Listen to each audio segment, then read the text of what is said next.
Hey everybody, Hoosier Jedi here with another review for you. This time I'm talking episode 2 of season 3 of Sherlock called The Sign of Three. And I have to say, this is pretty much unquestionably the funniest episode of the series yet. This was, for all intents and purposes, really a comedy episode. There was just so much stuff going on that was just absolutely hilarious. I loved it. Now, it's not that there weren't serious moments here and there, but for the most part, this really was meant to be an episode that was just good old-fashioned fun. And of course, there were lots of nice little nods to the history of the show, which is fitting because a wedding is certainly a time when a lot of a person's life history comes to a culmination, to a climax, and a new chapter, of course, tends to follow. But still, it was certainly nice seeing a little cameo by Irene Adler. Sherlock once again using the line about him being a high-functioning sociopath.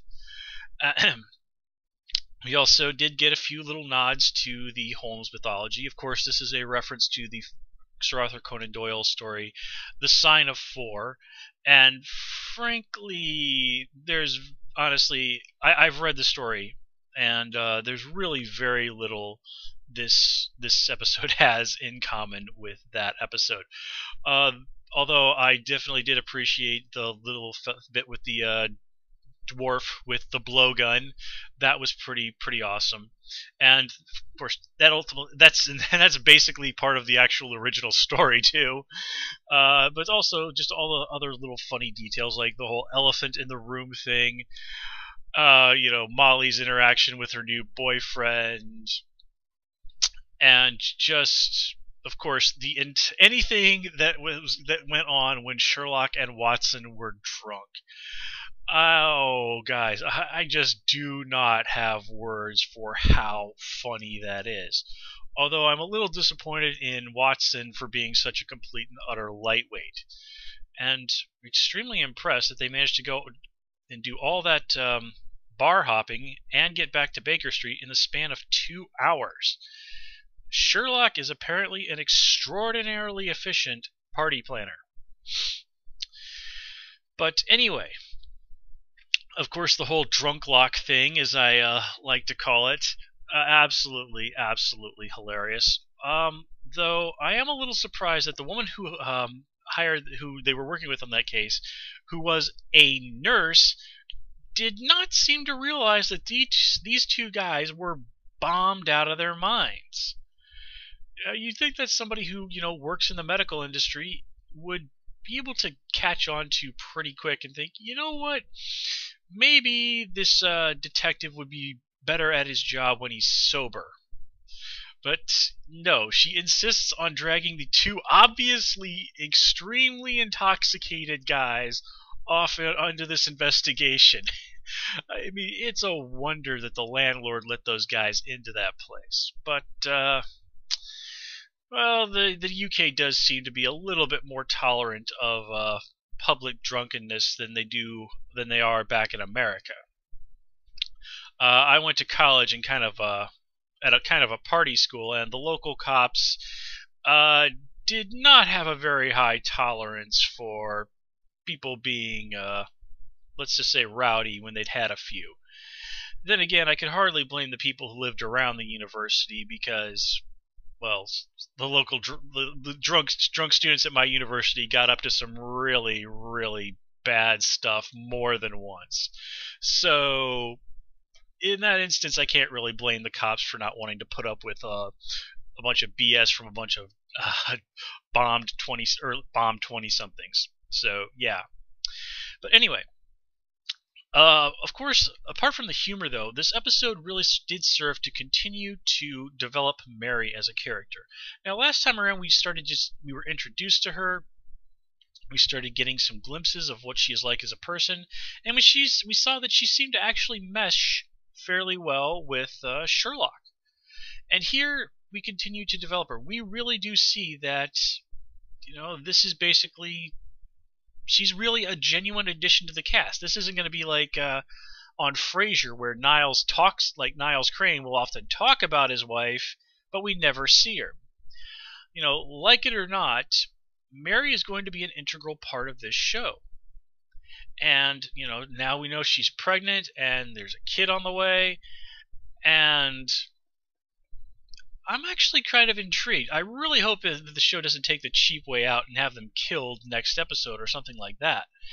Because seeing Watson having to deal with this aspect of his life, that's not really something that's been done before. How does Sherlock have to deal with a partner who's like, well, sorry, Sherlock, I gotta go home and help my wife with our kid. I mean, that puts an extraordinary new angle, a new complete unknown for Sherlock to deal with.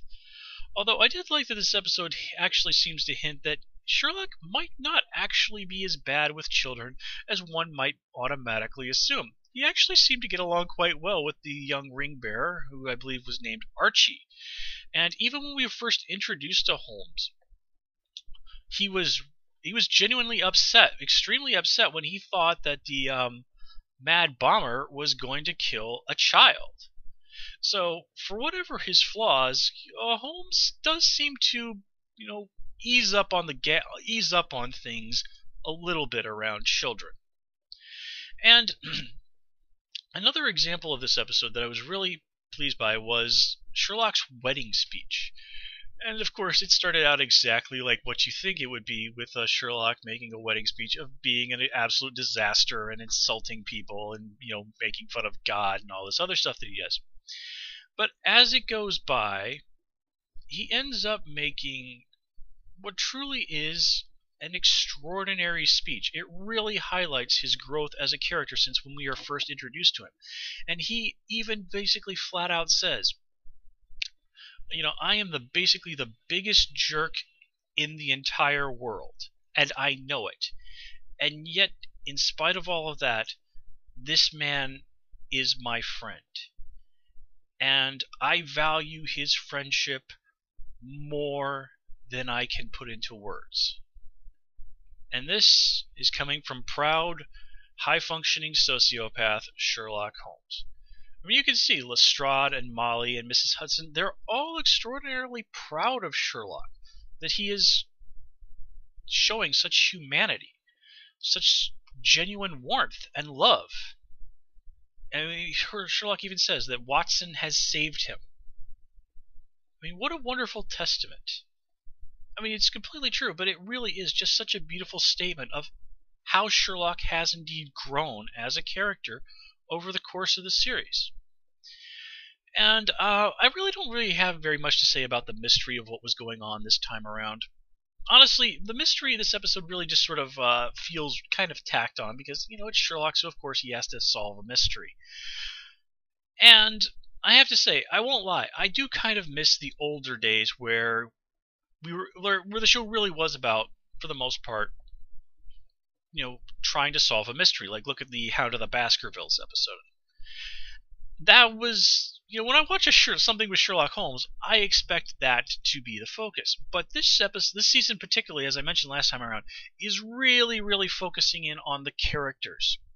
Last time around, we were really focused in on the Holmes and Watson relationship. Here, it's more of course, the Holmes-Watson relationship, because that is the core of Sherlock Holmes and generally.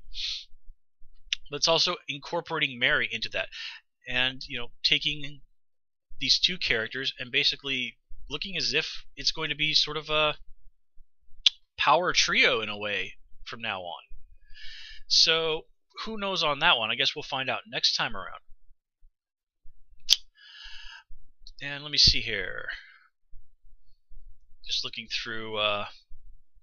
Oh yes, I definitely enjoyed the insight in getting to see the inside of Sherlock's thought palace, with him screwing around with the various women online and those conversations and such.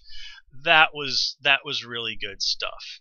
You really do see just how much of an enormous influence his brother was on him, because let's face it, growing up, the only person in the world who probably in any way, shape, or form genuinely understood Sherlock would have been Mycroft. Now I'm rather curious as to what the whole Redbeard situation is, but who knows if that'll ever come up again. But anyway, guys, this is, as I said, just a fun, funny, and at times extremely touching episode. I definitely think this is going to end up going down as one of the all-time best of the series.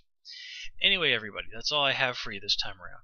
As always, please comment, rate, and subscribe, and of course you can follow me on Twitter at Hoosier Jedi. Until next time, take care and have a good one.